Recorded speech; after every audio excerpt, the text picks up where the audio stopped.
Good morning. It has been 2 weeks since Hamas launched the devastating and deadly attack on the Israeli people in southern Israel. And this week, another significant loss of life, this time Palestinians, occurred in an explosion near a hospital in Gaza. People around the world have been impacted by the unrest. Jews living in the United States have returned home in some cases to serve that country in battle. Worried families here in Connecticut wonder about the fate of their loved ones.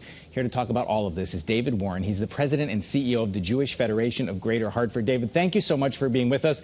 I saw you quoted as saying that this was Israel's 9/11, but worse. What did you mean by that? Sure. Many would argue this is one of the greatest tragedies in Jewish history, the worst massacre of Jews since the Holocaust. And it also demonstrated the genocidal nature of Hamas, which doesn't represent the Palestinian people, and in fact has kept the people of Gaza captive in very tragic ways. I also meant by that statement that Israel's a tiny country, and everybody, literally every family, has been impacted, whether they've lost somebody, they have a relative or friend who's missing, kidnapped into Gaza, injured. It's literally impacted the entire nation. As I prepared for our interview this morning, I thought back to interviews I did with people who had families in Ukraine when war first broke out there. And I remember talking to them, and in many cases, they had parents or uncles or close relatives that they were getting reports from. Is the same thing happening here in Connecticut with people who have, people that you've talked to, acquaintances of yours, people who may, go to synagogue with you, or people you know who say, yes, I've talked to people and I'm hearing firsthand what it's like? Are those reports coming through?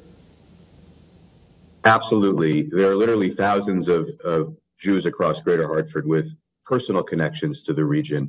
And so it's impacting everybody deeply. Many of us have traveled to Israel. We have a personal connection to Israel, even if there aren't friends and relatives there.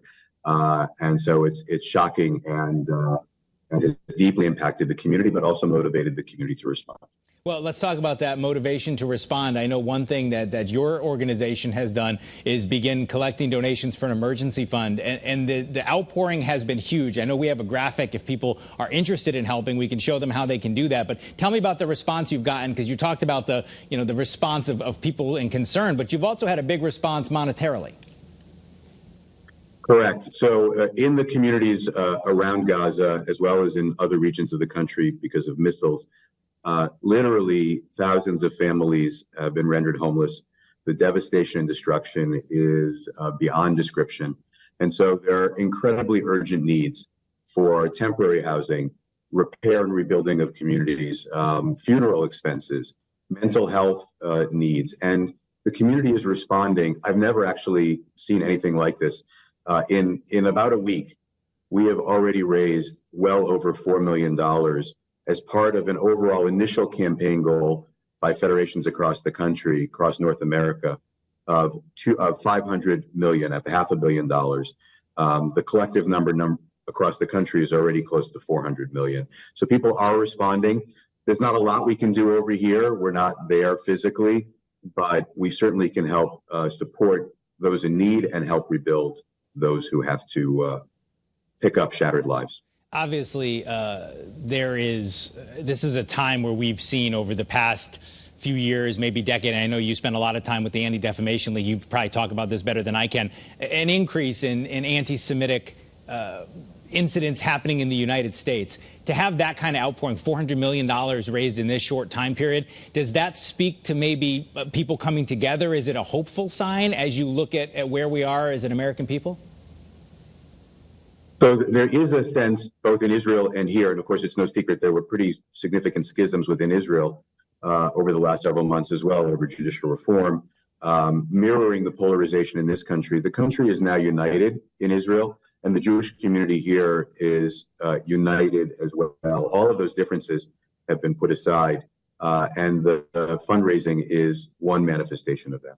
But is it important that it be more than just the Jewish community, that other faiths, other ethnic groups come forward and try to support this? I know your organization helped organize this rally at West Hartford Town Hall. Estimates were about 1,000 people showed up, politicians, faith leaders, people of different faiths being there. Is that an important part of this, that part of the response and part of the message you spread is that it takes more than just, say, the Greater Hartford Jewish community, but all of us together?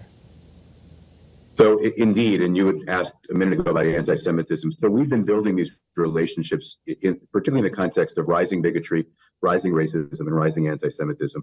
It's so critical. And again, back to my ADL days, we responded often and today as well to incidents of bigotry and bias. And one of the best responses, it's critically important that leaders stand up, elected officials and others. And it's also important that the impacted community, whether it's a Muslim community, Jewish community, gay and lesbian community, LGBTQ community, and others, whoever the impacted community is, needs to feel that they have the support of the broader community. And I can tell you that the Jewish community is feeling that here in Hartford and around the country. I want to ask you, you mentioned leaders taking a stand, and one big stand that we saw over the past week was President Biden traveling to Israel.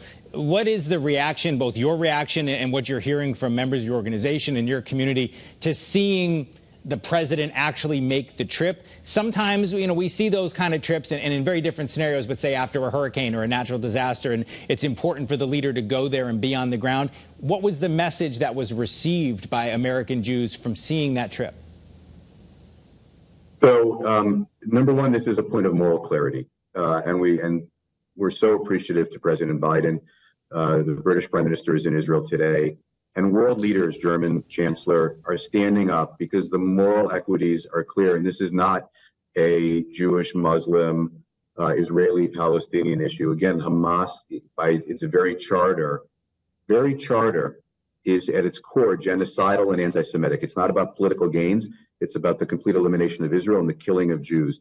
And people are seeing that. And so the moral clarity is critical. Number two, the geopolitical situation beyond the conflict in Gaza is very fragile.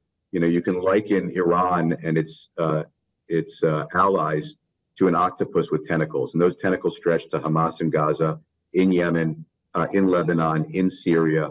And so there's a real concern that Hezbollah, which actually has a much more significant military and well over 100,000 missiles, including precision-guided missiles, could enter the fray, and Iran potentially as well. And so the president, by being there, as well as sending 2 aircraft carriers to the Mediterranean, sends a very strong message to those rogue states and rogue actors not to get involved. And that also gives Israel the comfort and support to take the actions it needs to, but to also keep it all within proportionality as well. Well, certainly a lot to talk about in that part of the world, and for the Jewish Federation of Greater Hartford, a lot to talk about with your members and with your neighbors and with your community. We appreciate you sharing a few minutes with us, and I fear that there's more bloodshed ahead, but I know that $4 million already just locally and 400 across the country will go a long way towards helping people. David Waren, the president and CEO of the Jewish Federation of Greater Hartford, we appreciate you being with us. Same here. Thank you. And before we leave this topic, we do want to show one more time how, if you want to help, the jewishhartford.org Stand with Israel is the website. You can also scan that QR code on your screen if you want to help those efforts. You heard Mr. Waren talk about some of the things that will be helped, rebuild housing and help people there who have suffered in these attacks. And that is there on your screen how you can donate.